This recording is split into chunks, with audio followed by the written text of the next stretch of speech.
प्यारे बच्चों, आज हम घन तथा घनमूल पर आधारित प्रश्न हल करेंगे। उससे पहले हम दो चीज़ें ये सीखेंगे, ऋणात्मक संख्या का घन और ऋणात्मक संख्या का घनमूल। तो अब देखो बच्चों, तो सबसे पहले हम देखते हैं ऋणात्मक संख्या का घन। अब देखो, कोई ऋणात्मक संख्या ये दे रखी, इसका हमें घन निकालना है। तो इसका मतलब ये हुआ कि -8 गुणे -8 गुणे -8 हमें करना होगा। अब इनका गुणा करना होगा, तो जब हम माइनस माइनस का गुणा करेंगे तो ये 64 आ जाएगा। देखो बच्चों, और ये फिर गुणा करेंगे तो ये आ जाएगा माइनस का 512। ठीक है। अब देखो दूसरा एग्जाम्पल लेते हैं, -2 का घन। तो इसी प्रकार करेंगे -2 गुणे -2 गुणे -2। तो पहले इन दोनों गुणा करेंगे 4 और -2 तो -8। अब देखो बच्चों, यहाँ से एक चीज़ क्लियर हो रही है कि ऋणात्मक संख्या का घन एक ऋणात्मक संख्या ही होती है। इसमें भी देखो ये ऋणात्मक है, तो यहाँ पे भी ऋणात्मक इनका घनमूल हमें प्राप्त हुआ है। तो किसी ऋणात्मक संख्या का घन हमेशा ऋणात्मक संख्या ही होती है, इसमें भी ऐसा ही है। देखो, अब देखो बच्चों, अब दूसरा हम देखते हैं ऋणात्मक संख्या का घनमूल। अब ऋणात्मक संख्या का घनमूल, अब इससे हमें इसको प्राप्त करना है। ये इसका घन रखा है और जब इसका हम घनमूल निकालेंगे, -512 का घनमूल निकालेंगे तो ये संख्या प्राप्त होगी बराबर -8। तो यहाँ पे एक चीज क्लियर है कि ऋणात्मक संख्या का घनमूल भी एक ऋणात्मक संख्या ही होती है। ऐसे यहाँ पे देखो -8 हम ले लें, -8 का घनमूल निकालना है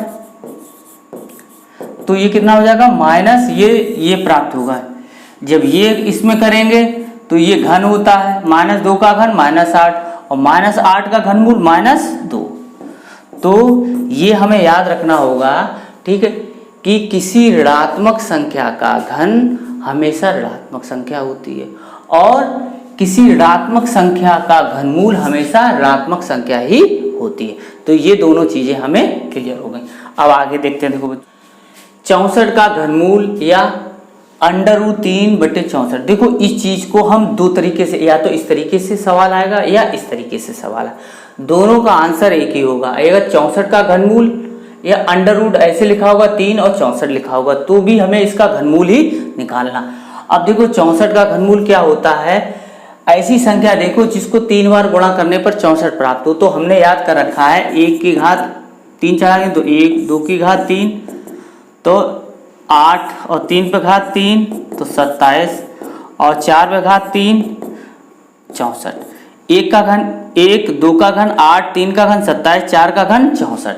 अब देखो इसका घन ये हो गया और इसका घनमूल ये 4 संख्या होगी, तो ये कितना प्राप्त होगा, 4। ऐसे ये भी, इसका भी मान हमें 4 ही प्राप्त होगा।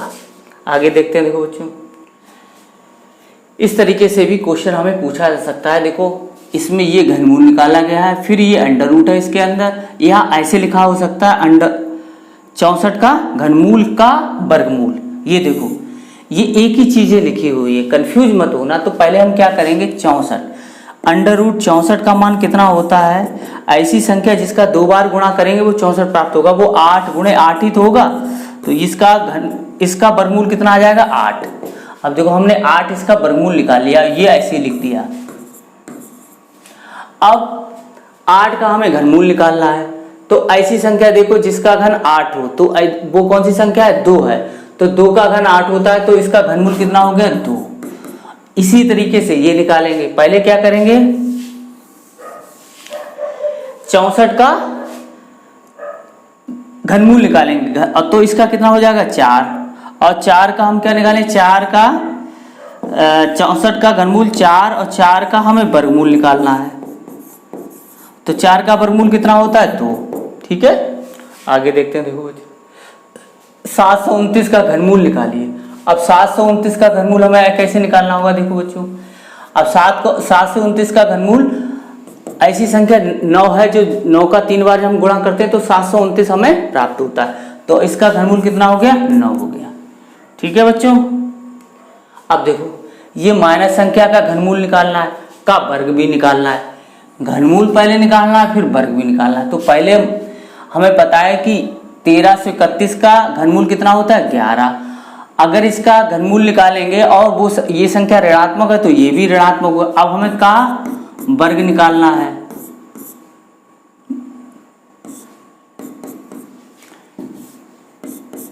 अब हमें तो किस वर्ग निकालना, तो -11 गुणे -11 तो कितना आ जाएगा। अब देखो ये प्लस हो जाएगा, माइनस गुणे माइनस प्लस हो गया, और इस कितना माना है 11 गुणे 11 का 121। आगे देखते हैं, देखो अब ये लिखा है 512 का, ठीक है, घनमूल निकाला गया, का वर्ग निकालना है। अब देखो ऐसे 512 का क्या है घनमूल कितना हो जाएगा 8 का वर्ग, वर्ग का मतलब 8 गुणे 8 तो कितना हो जाएगा 64। आगे देखते हैं, देखो बच्चों अब ये आया कि इसमें ये यहाँ पर क्वेश्चन मार्क है और इस क्वेश्चन मार्क का हमें मान निकालना है, इसका पहले घनमूल निकालना है। तो हमें पहले घनमूल निकालना है। तो अब देखो हमें पता है 19683। अब ये पीछे से ऐसे 3-3 के जोड़े बना लेते हैं, ठीक है, और इसका घन कर देते हैं तो कितना आ जाएगा 27 और ये 7 आ गया। अब ये संख्या देखो, अब ये संख्या किसके बीच में है, 2 का घन होता है 8 और 3 का घन होता है 27, तो ये यहाँ बीच में कहीं रही होगी तो इसका घन लगभग 2 आ जाएगा। तो ये 27 का घन रखा हुआ है, तो ये हमने 27 ऐसे लिख लिया, ठीक है, बराबर इसकी जगह x लिख लिया और ये 3, तो 3 नियम 27, तो x बराबर कितना आया 9 आया। तो x यहाँ पर कितना भरा जाएगा 9 भर दें तो इसके मान के बराबर हमारा मान आ जाएगा। अब देखो अगला देखते हैं, देखो बच्चों अब देखो इसका घन निकालना है और इसका वर्गमूल निकालना है। अब देखो इसका वर्ग कैसे 0.064 लिखा हुआ है, हमने बताया था कि ऐसे इसमें यहाँ से जोड़े बना लो। अब ये दशमलव हटा दो इसमें, तो ये दशमलव हटाओगे तो ये 064 अर्थात 64। अब 64 का हमें घनमूल निकालना है। 64 का घनमूल कितना होता है 4, कितना होता है 4। तो अब 4 हम जब लिख लेंगे यहाँ पर 4 और एक ये रेखा खींची तो एक बार उसमें लगा देंगे, ठीक है। अब देखो अब ये 1.21 है, यहाँ से ये ऐसे जोड़े मिल गया, अब हमने हटा दिया तो ये आया। इसका वर्गमूल क्या होता है 11, और 11 में अब जो एक लाइन मिली तो एक बार दशमलव लगाएंगे तो +1.1। अब इनको हम जोड़ लेंगे, कैसे जोड़ेंगे 1.1 और दशमलव बिल्कुल सीध में रहना चाहिए और अंक के सीध में रहना चाहिए, तो 5.1, तो ये 1.5 हमें प्राप्त हुआ। आगे देखते हैं, देखो बच्चों अब देखो बच्चों ये वर्गमूल का निशान, ये घनमूल का निशान, तो हम वर्गमूल पहले निकाल लें। देखो इस तरीके से ये देखो 2-2 के जोड़े में मिल गए, यानी कि 1 2 3 बार दशमलव लगेगा पहले, तो हम पहले 729 का हम क्या निकाल लें वर्गमूल निकाल लें। अब वर्गमूल की हमने तुम्हें एक तरकीब बताई थी, कैसे बताई थी कि भाग से इसको हम ऐसे कर सकते हैं, ठीक है, ऐसे ऐसे बना लो तो पीछे से। तो अब कितना आ गया देखो 2 दूनी 4, 3 तो का ज़्यादा हो गया, 2 दूनी 4 यहाँ रख लो, 3 आ गया, ये जोड़ा उतार लो, ये यहाँ उतार लो। अब देखो यहाँ से भाग करो 4 अट्ठे 32, तो 9 है यहाँ, तो किसके लास्ट में 9 आता है 7 के, तो 7 यहाँ भर लेंगे, 7 यहाँ, तो ये आ जाएगा 329, हटा दो तो ये 27 रखा हुआ है इसका। अब 27 अब 3 बार इसमें हमें दशमलव लगाना, तो देखो हमने ऐसे 27 लिख लिया, अब इसको 3 डिजिट बनाना 1 2 3, अब यहाँ पे दशमलव लगेगा, ठीक है बच्चों। अब देखो इधर ऐसी ये देखो हमने बना लिया, एक लाइन खींची, अभी अब दशमलव हटा दो तब हमें प्राप्त हुआ 8, 008 का मतलब यहाँ दशमलव लगा, इसको हटा दिया तो ये 008 का मतलब 8 का घनमूल क्या होगा 2।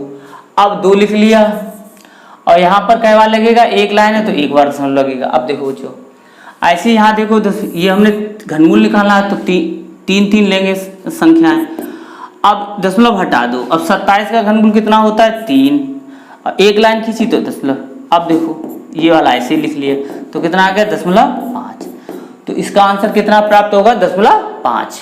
आगे देखते हैं, देखो बच्चों अब देखो ये करना है, घनमूल निकालना, इसका भी घनमूल निकालना है। तो देखो तीन इधर से दशमलव की तरफ से तीन तीन जोड़े बनाएंगे ऐसे, ये देखो, और ये दशमलव हटा दो। अब दशमलव हटाने के बाद 216, और 216 का घनमूल जो होता है वो कितना होता है 6। अब देखो 1 2 इसको 2 अंकों में बना लिया ऐसे, ठीक है। ऐसे ही देखो एक का एक ही होगा और 2 में बना, 2 रेखाएं मिली तो ऐसे हो गया। अब इनको जोड़ देते हैं तो कितना हो गया 0.07। इस तरीके से इसको हम हल कर सकते हैं। आगे देखते हैं, देखो अब देखो ये लिखा हुआ है ऐसे, और ये देखो 0.64 और 0.064। तो इसका मतलब देखो, अब इसको हम एक जोड़ा बना लिया। 64 का घनमूल कितना होता है 8, तो एक बार दशमलव लगेगा। और ये देखो वर्गमूल निकालना है तो 2 जोड़े लेंगे, और 64 का वर्गमूल क्या हो, इसका होता है 4.4 और इसका होता है 0.8। अब इनको हम जोड़ लेंगे तो 8 4 12, तो कितना हो जाएगा 1.2। अब देखो ये इसके अंदर है, तो सबसे पहले इसको हम हल करेंगे। 8 का घनमूल निकालेंगे तो यहाँ 25 लिख लिया। 8 का घनमूल होता है 2, ठीक है। अब इनको हम जोड़ लेंगे तो कितना हो गया 27, और 27 का घनमूल कितना होता है 3। तो इस तरीके से इसका आंसर कितना प्राप्त होगा हमें 3। आगे देखते हैं, देखो अब देखो बच्चों ऐसे ये है, तो ये अंदर है तो इसको पहले हम ऐसे लिख लेंगे। 25 का वर्गमूल 5, तो ये 5 आ गया। अब देखो 125 हो गया। 125 का घनमूल हम जब निकालेंगे कितना प्राप्त होगा 5। अब देखो इस तरीके से, अब ये संख्या क्या है ऋणात्मक संख्या दे रखी है और यहाँ ये धनात्मक है, तो धनात्मक का घनमूल धनात्मक और ऋणात्मक का घनमूल ऋणात्मक। अब देखो 512 का कितना हो जाएगा 8 हो जाएगा। अब देखो अब ये ऋणात्मक संख्या है तो ऋणात्मक ही हमें घनमूल इसका मिलेगा। 216 का कितना होता है 6। अब देखो 8 प्लस माइनस माइनस 6 हो गया, तो कितना हो गया 2, ठीक है बच्चों। अब देखो 675 को किस छोटी से छोटी संख्या से गुणा किया जाए कि गुणनफल एक पूर्ण घन हो जाए। तो पूर्ण घन की एक कंडीशन है कि कोई भी अभाज्य गुणनखंड हम निकालेंगे तो उनकी संख्या 3 होनी चाहिए। अगर 3 नहीं है तो 3 करने के लिए हमें कितने का गुणा करना पड़ेगा उसको, तो वही संख्या का हमें गुणा करना पड़ेगा, ठीक है।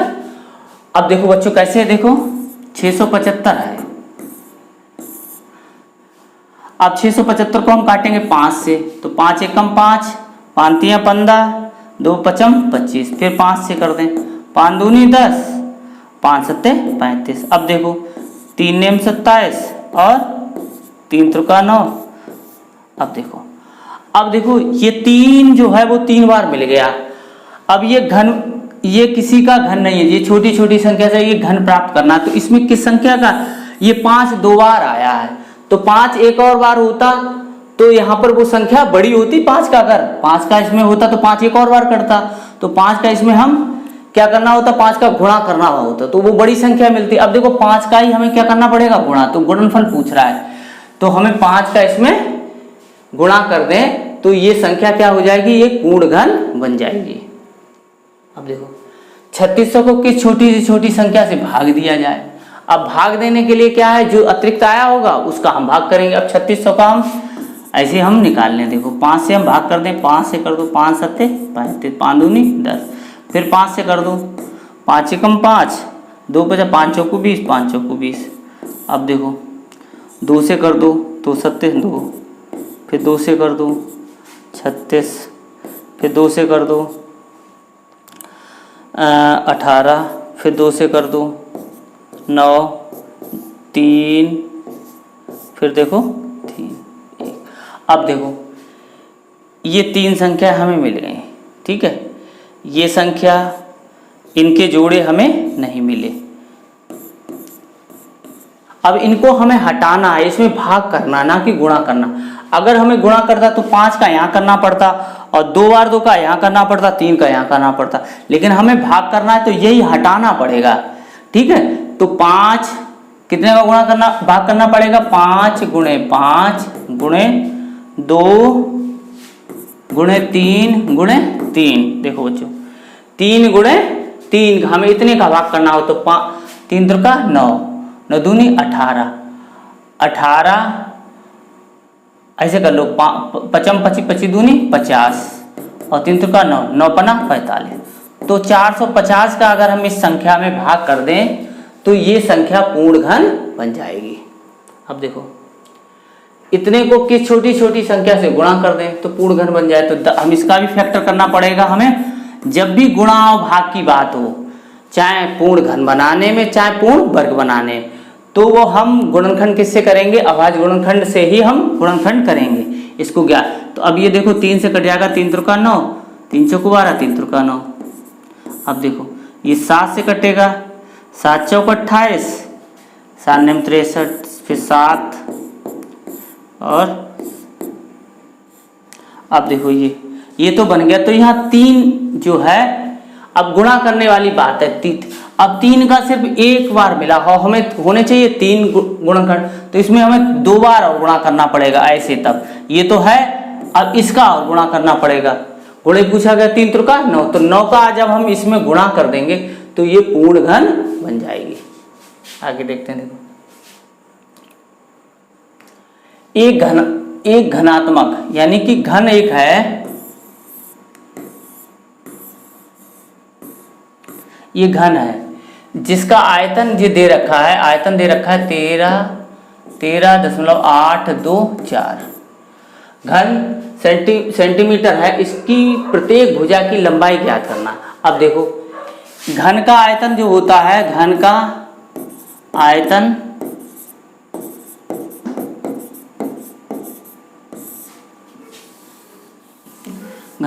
होता है भुजा का क्यूब। अब देखो घन का आयतन दे रखा है 13.824 भुजा का क्यूब। अब दोनों पक्षों का घनमूल ले लेंगे, घनमूल लेंगे तो ये इस तरीके से निशान लग जाएगा 13.824।